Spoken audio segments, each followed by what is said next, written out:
Have you ever caught yourself looking in the mirror and wondering, where did all the time go? Maybe it's a new wrinkle that wasn't there yesterday, or the realization that getting out of a chair isn't as effortless as it once was. For many of us, reaching our 70s brings a mix of gratitude, reflection, and, let's be honest, a little fear. Fear of aging, fear of losing independence, fear of what the future holds. I know because I've been there. I remember the days when just thinking about getting older filled me with unease, when every ache felt like a warning and every memory lapse felt like a signal that I was losing my edge. But something changed for me. Something shifted in how I approached aging, how I thought about myself, and how I decided to live the rest of my life. I went from fearing every gray hair to embracing the wisdom and freedom that come with age. And today, I want to share with you what made that difference. Not because I have all the answers, but because what worked for me might help you feel lighter, freer, and maybe even a little excited about what's ahead. It all started with my mindset. I realized that a lot of the fear I carried wasn't about aging itself, but about my assumptions about what aging meant. I had grown up in a culture that equates getting older with loss of health, energy, relevance, and opportunities. And for years, I unconsciously believed that narrative. Every twinge of pain, every slower step, every forgetful moment felt like confirmation of that story.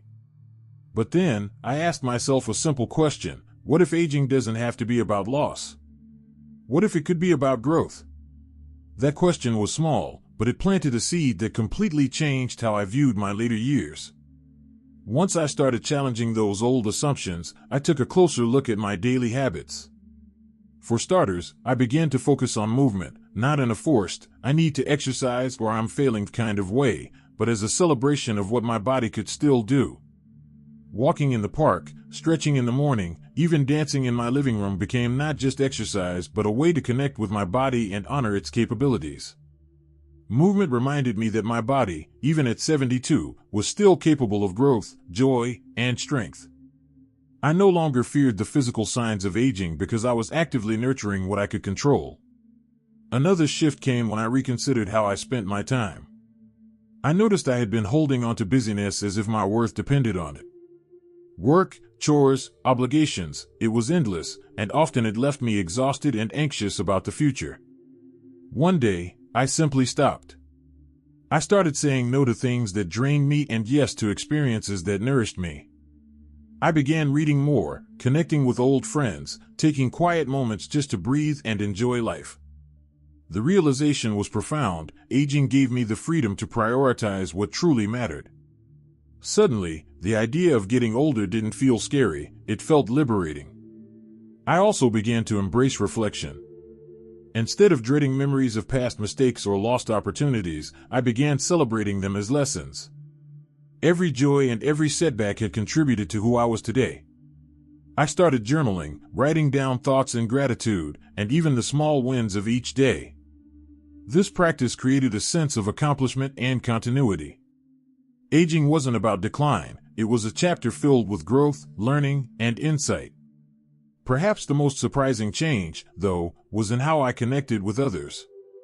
I noticed that fear of aging often isolated me, making me reluctant to ask for help, to reach out, or to share my vulnerabilities. But when I allowed myself to be seen, to talk openly about what it feels like to grow older, I discovered a network of understanding, warmth, and humor I hadn't realized I was missing. Friendships deepened, new connections formed, and suddenly, age became a bridge to richer relationships rather than a barrier. And so, as I sit here now at 72, I no longer fear getting old. Not because the physical changes disappeared, not because life is perfect, but because my perspective changed. I stopped measuring life by the absence of youth and started celebrating the presence of wisdom, choice, and opportunity. Aging became less about limitations and more about possibilities that are still very real at this stage of life. Now, having shared the first part of this journey, let's move into some practical steps I took that made this transformation real, not just an idea, but a tangible, everyday shift in how I live and feel about aging. And feel that these insights are meaningful. Please type number 2 in the comments to let me know you're still with me. And if you haven't subscribed yet, I warmly invite you to do so, and don't forget to turn on the bell. so you won't miss any of our upcoming videos designed to uplift, inform, and inspire. Your support truly means a lot. It's what keeps us going and allows us to continue sharing thoughtful, helpful content just for you. Now, let's continue this journey together. When I talk about embracing aging without fear, I'm not speaking in abstract ideas. I'm talking about habits and choices that you can start today, even at 72 or beyond. One of the biggest shifts for me was learning to slow down and really notice life. For so many years, I had rushed from one task to another, thinking that staying busy equaled staying alive, staying relevant. But slowing down changed everything. I began to savor mornings, noticing the light through the window, the smell of fresh coffee, the way birds moved in the yard. It sounds simple, maybe even trivial, but these small moments became anchors of joy and presence. I realized that life wasn't slipping away, it was happening right here, right now, if only I paid attention. Along with slowing down, I learned to let go of comparisons. I used to worry about whether my friends were achieving more, traveling more, or living more actively than I was. Social media didn't help either. It often made me feel like I was falling behind. But one day, I asked myself a simple question: whose life am I trying to live, anyway? That question shifted my focus inward. I stopped measuring my days against someone else's and started valuing what I truly wanted: meaningful connections, gentle routines, and small accomplishments that brought satisfaction. That single shift, letting go of comparison, removed a heavy burden I hadn't even realized I was carrying. Another crucial change was how I cared for my body. At first, I thought staying healthy meant following strict exercise regimens or diets I couldn't maintain. But then I realized it wasn't about punishment or perfection, it was about respect and celebration. I started walking regularly, not to burn calories or compete with anyone, but to enjoy movement. I tried light stretching, yoga, and even some simple strength exercises that kept me feeling capable. Nutrition became less about restriction and more about nourishment, foods that made me feel energized and satisfied. Taking care of my body this way turned fear into appreciation. I stopped worrying about what I might lose physically and focused on what I could gain through daily care. Mental habits were just as important. I began practicing mindfulness and meditation, not as a chore, but as a gift to myself. Just 10 minutes a day of breathing, noticing sensations, and letting thoughts come and go helped me create mental clarity and peace. I also started learning new things, reading books outside my usual interests, taking online classes, even experimenting with simple hobbies I had long ignored. Each time I learned something new, it reminded me that growth didn't stop at a certain age. It reinforced that my mind could continue to expand, and that was incredibly liberating. One of the most transformative steps, though, was reevaluating my social life. After retirement, it's easy to become isolated, to withdraw into comfort zones or familiar routines. I realized I needed to intentionally nurture relationships. I reached out to old friends, made an effort to meet new people, joined local groups and community activities. I discovered that sharing experiences, laughter, and even vulnerabilities with others brought a vitality that nothing else could.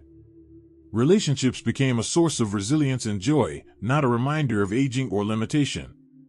Finally, I embraced gratitude, not as a vague, fleeting thought, but as a daily practice.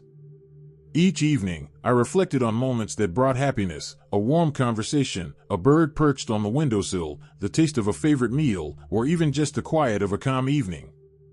Gratitude grounded me, shifted my focus from fear to appreciation, and reminded me that life, at any age, still holds beauty and wonder. I stopped fearing the future because I was learning to cherish the present. By cultivating these habits, slowing down, letting go of comparison, caring for my body and mind, nurturing relationships, and practicing gratitude, I noticed a profound transformation. The fear of aging didn't vanish overnight, but it gradually faded. It was replaced by curiosity, acceptance, and even excitement for the chapters ahead. I began to see that aging wasn't about losing youth or vitality, it was about gaining perspective, freedom, and a deeper sense of purpose. And that brings me to the next stage of this journey, understanding the mindset shifts that truly solidified this change. Because it wasn't just the habits themselves, it was the way I thought about aging, life, and myself that created the freedom and peace I now feel. As I embraced these habits, I realized the most powerful shift wasn't just in what I did, but in how I thought. The fear of aging often comes from imagining worst-case scenarios, losing independence, facing illness, or feeling irrelevant.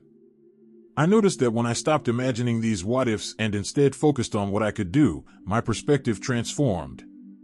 I began to see aging as a journey full of opportunity, not a countdown of loss. One mindset shift that helped immensely was redefining success.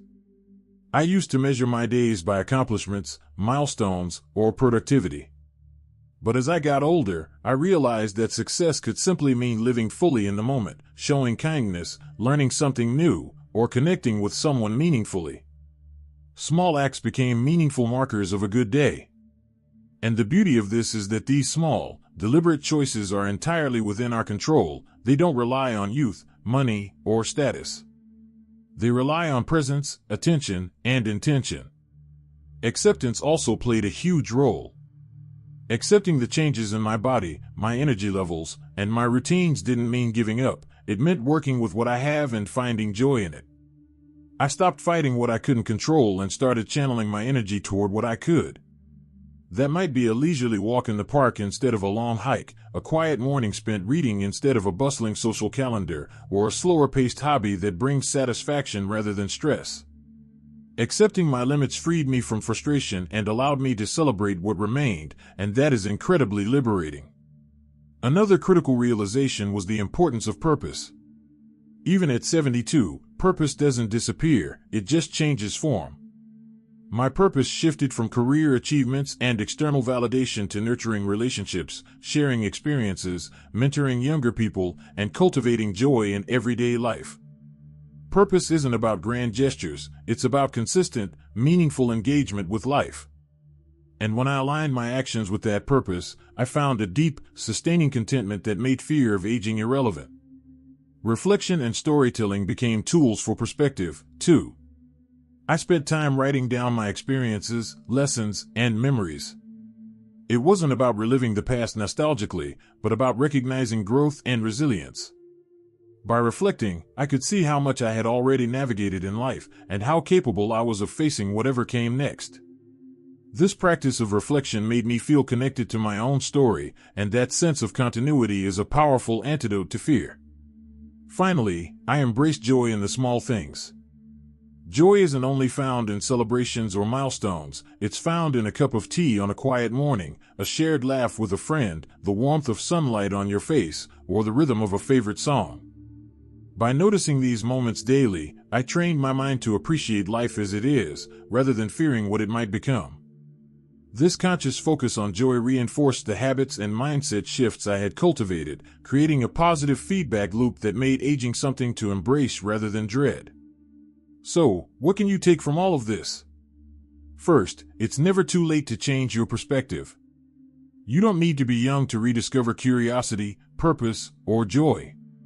Second, small daily habits, slowing down, letting go of comparison, caring for body and mind, nurturing relationships, practicing gratitude, compound over time to create a profound sense of peace.